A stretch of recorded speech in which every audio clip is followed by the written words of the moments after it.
We have a strength complex. It is 5 sets, 2 minutes each, and it's shoulder presses and push jerks. We're going to build to a heavy load on that. You have to work in the clean as well on that. And then we have our Metcon. It's 3 rounds per time, alternating single leg squats, and then 15 push jerks, 95, 65 of your RX weights. Obviously we'll have scalings, but that's what this is all about, right? What is always the first question I ask you? What is the stimulus, right? Here's how it works. I came up with a new acronym, Paul Roberts Strong Movements. That's easy to remember. So purpose. Well, today's workout's about overhead strength, right? That is the primary purpose. We're also working on capacity for the pistol squats, a challenging movement. We have 90 reps, that's plenty, so we're kind of building capacity to do that movement. Relative intensity. It's a heavy WOD. Heavy WODs are always hard. That's how they are. But this complex, it's much more of like a 5x5 because it's 3 strict presses and then 3 push jerks, right? So it's only going to be as heavy as your push press weights. Clean before the shoulder press, shouldn't feel that heavy because this is going to be shoulder press limited in terms of your loading. Okay? What about what's the relative intensity for the second part? Well, anytime you have 30 reps of a movement, that's going to be light, right? Especially if it's a gymnastics movement. Those movements are hard to do. If you're scaling the pistol and 1 or 2 is challenging, it's too hard, right? So that part's light. And the push jerk, you know, even though 15 is a lot, the weights are pretty light for today. So this is also light. We have a light workout. That makes this a fast workout, right? And so we're thinking a weight that we can move quickly for this workout, right? And so that helps us figure out what's our good scaling for the workout. Okay? Duration and time. Each one of the sets should take about 2 minutes. A minute, minute 30 for the pistols, about a minute or so for the push jerks. Okay? So that's not a lot of time to get all that done over here in part B, right? 2 to 3 minutes. So you should scale your weights so that you can do the push jerks in 1 or 2 sets. You should be able to do the variation of the pistol pretty much unbroken continuously, whatever scaling that is for you. A duration of time, part A, well that's a heavy WOD, right? So different thinking. But we're really looking, well, what's a recovery time? Well, it's a 2-minute set. For a heavy WOD, that's not a whole lot of time either, right? So you're not going to get a true 1 rep max. It's more of like the muscle endurance and strength. It's going to be combined, especially when we have to add plates each round, right? So sequencing and structure. As I already mentioned, shoulder press is a limiting factor for the first part of the workout. When you're thinking about what weight you should target, and you should always have a target in mind, you should look up what your 1 rep max is for the shoulder press. That is the key element for knowing how to scale these, right? We start at the weight we think we're going to hit, and then we work our way backwards as we build up. Okay? How many people looked up their 1 rep max and shoulder press for coming to workout today? That's something to know. SugarWOD tracks it, right? You'll ask me, what weight should I do? I don't know what your max is, right? That's really how you figure it out. As far as part B, as Karen will tell me right away, these are non-interfering workouts, right? Pistols and push jerks are really non-interfering. With the exception, you always got to watch out for upper body, lower body combos, right? Your body will send blood to where it needs. It say, okay, I need all my legs to the pistols, and you're like, now up here, now down here, right? And that the body's going to be difficult to react to that. But that's good training for Murph, because Murph is all about that. That's why Murph and similar workouts where we go up, down, are difficult.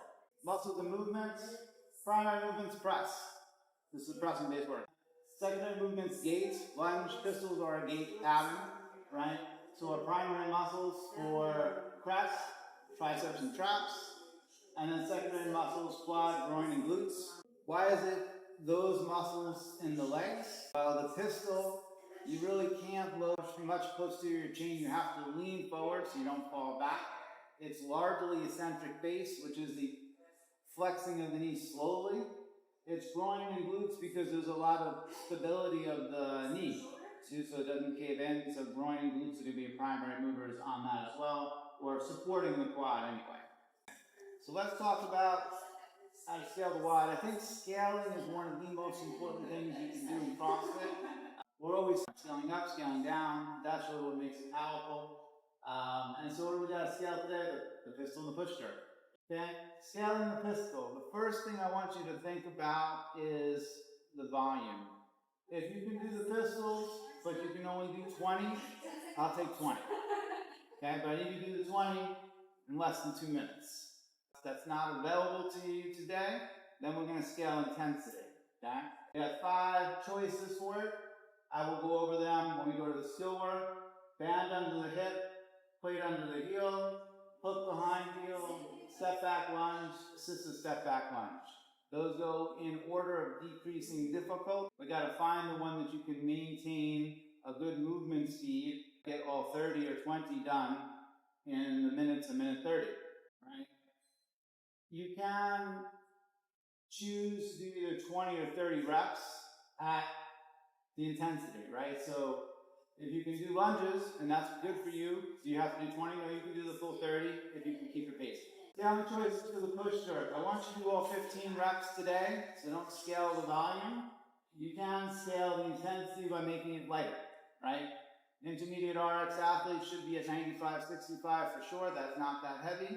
But if that feels heavy to you and you can't do 2 sets, you're going to scale the load down. Okay? If you're not proficient with the push jerk yet, and you want to do the push press instead. When we go through the skill work, I will tell you if you're proficient in the push jerk and whether you should do the push press instead. Our general warm-up today, 20 runners. Runners are a lunge with like knee raise, 20-second handstand or pike hold. That's to warm up our shoulders.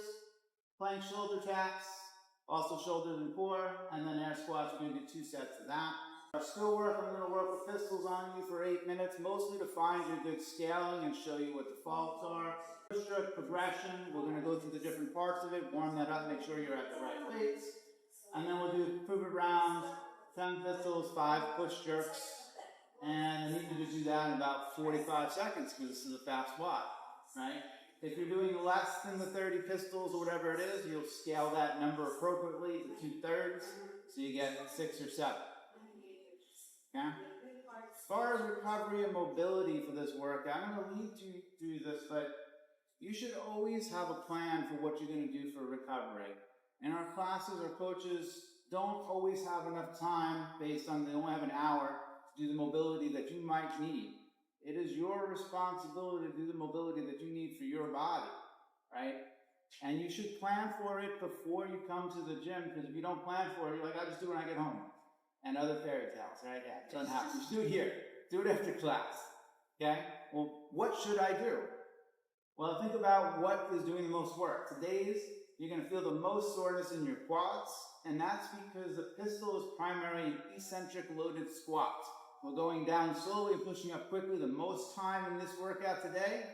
Eccentric loading of the quads, so we should do the most work on the quads. So they're also big muscles, more sore, right? So we're going to be efficient. What do we got out? We got the barbell out. We're going to do barbell rolling on the quad. We're already there. Let's just roll that out right there. Next primary mover is going to be your traps. That raises up your shoulder. It's used on all the presses. We already have a barbell out, as I just said. We'll do some trap rolling with the barbell. That covers our traps. And then triceps, which are our big primary mover for today. We're going to do some partner-based tricep mobility with our roll sticks. It's super intense, and it's going to feel lovely right at the end. And that is how you prepare for a CrossFit workout. Any questions?